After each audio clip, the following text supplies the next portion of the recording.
sholli ala nuril anwar wa siril asrar wa tiryakil agyar wa mitahil babil yasar Sayyidina Muhammadinil Muhtar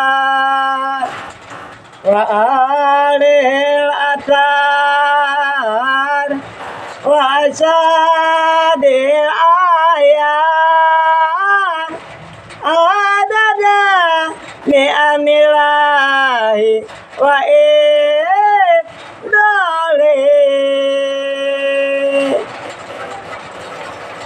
Saudara-saudaraku, menyambung ceramah di hari kemarin yang telah menjelaskan tentang bagaimana Masjid Agung Demak Bintara dijadikan patokan daripada menjaga tiang agama Islam, yang mana di Masjid Agung Demak Bintara tertulis ya, di setiap tiangnya yang berjumlah 4 terletak di tiang utama, bukan di tiang serambi masjid yang di belakang, yang jumlahnya adalah 8, yang mana jumlah 8 ini tiang-tiangnya pun tidak sembarangan. Itu adalah tiang-tiang kayu yang bekas dipakai Keraton Majapahit ya. Jadi tiang 8 di serambi Masjid Agung Demak Bintara itu adalah bekas tiang-tiangnya Keraton Majapahit. Kenapa? Karena inilah sejarah ya, bahwa Keraton Majapahit ya diboyong ke Kesultanan Demak ya, karena Majapahit sudah terkalahkan di dalam peristiwa peperangan ya antara dakwah Islam Kesultanan Demak dengan Majapahit yang ingin mempertahankan agama masa yang lalu ya. Jelas ya saudara-saudaraku, dan ini harus dimengerti ya saudaraku. Apa sih maknanya 8 tiang yang ada di serambi Masjid Agung Demak Bintara ya? Tiang 8 ini menunjukkan ya, apabila kita berjuang menghadirkan tiang-tiang Islam, menjaga tiang Islam yang 4 ya, syahadat, sholat, zakat, puasa ya. Yang 1 tidak ada di sini di negara kita, adanya di Mekah sono ya, jauh ya. Nggak usah dipikirin yang 1 ya, pikirin yang 4 saja ya. Ini adalah kekuatan kita mencapai negara kesatuan Republik Indonesia yang baldatun thayyibatun warabun gopur ya, good ya. Ini saudara-saudaraku ya, makanya ketika Anda sudah berjuang ya menjaga tiang-tiang Islam, baik tiang syahadat ya, baik tiang sholat ya, baik tiang zakat maupun tiang puasa yang keempat, begitu Anda pulang berjuang ya, kemana Anda pulang berjuang ha? Pulang berjuang itu ke alam akhirat ya. Ketika kita pulang ke alam akhirat, maka dihadirkan 8 pintu surga ya.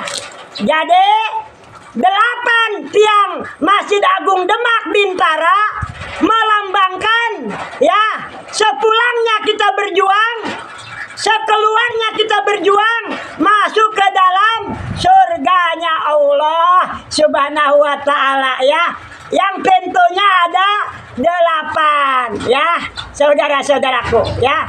Tenang ya, nanti dijelaskan ya, dijelaskan tentang kunci-kunci pembuka pintu surga 8 ya, nanti ya, ceramah yang nanti. Kita lanjutkan dulu ya ceramah kemarin ya. Nah saudaraku, mengapa ya saudara-saudaraku ya, ternyata ujung-ujungnya ya umat Islam itu memiliki pusaka hanya satu ya. Di penghujung hidupnya dia pusakanya hanya satu ya, saudara-saudaraku. Inilah ya yang disebut umat Islam sejati ya. Umat Islam sejati itu nanti di babak kedua, di babak setelah tarekat menuju marifat, dia akan mendapatkan pusaka ya. Pusakanya beda-beda ya, saudara-saudaraku ya. Inilah saudara-saudaraku, yang mana pusaka tersebut, saudara-saudaraku ya, tentu saja tidak sembarangan ya Allah memberikan pusaka tersebut ya. Jadi syahadat Anda menjadi pusaka ya, sholat Anda menjadi pusaka ya, zakat Anda menjadi pusaka ya, dan puasa Anda menjadi pusaka ya. Kalau pusaka yang satu mah haji, tidak ada di kita mah. Haji mah hanya kepunyaan kota suci Mekah Al-Mukarramah ya. Ingat ya, kita mah bukan orang Mekah ya, tidak punya pusaka haji. Paling-paling kita mah hanya disebut Bapak Haji, Ibu Haja. Apa artinya? Ya, Bapak pengunjung, Ibu pengunjung ya. Jadi haji itu bertamu ya, dianggap tamu ya, begitu ya. Ya, jadi tamu mah enggak dapat pusaka ya. Ya, namanya juga tamu ya. Maka tamu pengen dapat pusaka, kecuali Anda pindah, Anda hijrah, tinggal di kota suci Mekah Al-Mukarramah, insya Allah dapat pusaka haji. Jelas ya, saudara-saudaraku ya. Nah, ketika kita sudah mendapatkan pusaka tersebut ya, bayangkan saudara-saudaraku ya, ya, Anda mendapatkan pusaka oleh Allah Subhanahu wa Ta'ala, tentu saja tidak akan semuanya ya, tidak akan semuanya lucu kali ya, lucu kali ya, saudara-saudara. Mengapa lucu ya? Bayangkan saudara-saudaraku, kalau Anda berperang ya, berjihad ya, di badan Anda pusakanya 4. Wah, gagah banget ya.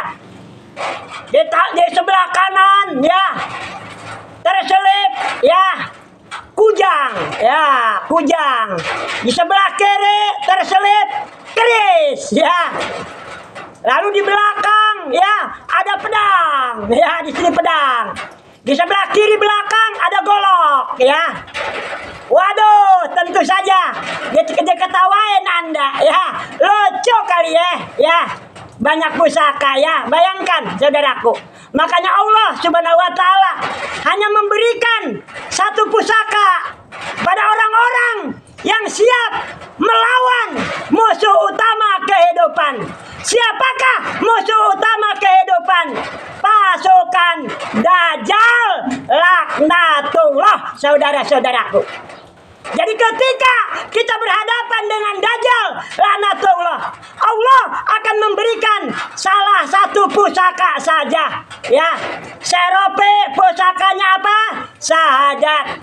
Kiai Haji Damanhuri Al-Bantani, contoh ya, sahabat Serope di Kampung Cigalempong, ketua DKM Masjid Agung Al-Ikhlas. Pusakanya apa? Pusakanya itu, saudara-saudaraku, sholat ya. Pusaka beliau beda ya. Seropi mah pusakanya syahadat, lir ibarat kujang begitu ya. Seropi membawa kujang begitu ya. Kiai Daman Horima bawanya keris ya. Bawa keris dia ya, sholat ya gitu ya. Nah, Kiai Eng contohnya ya.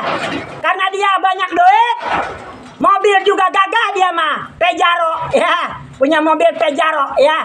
Wajar ya. Jadi ahli sedekah ya. Berbagi sesama ya. Ibarat dia punya pusaka, itu dia bawa pedang ya. Jadi pusaka dia pedang ya. Seumpamanya ya, Kiai Eng bawa pedang ya. Lalu saudara-saudaraku yang megang pusaka golok ya.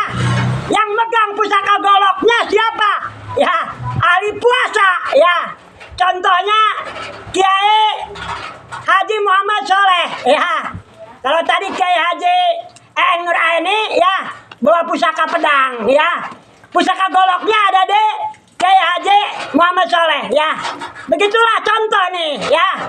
Kalau nggak dikasih contoh bingung umat Islam ya. Inilah saudara-saudaraku kelebihan ya.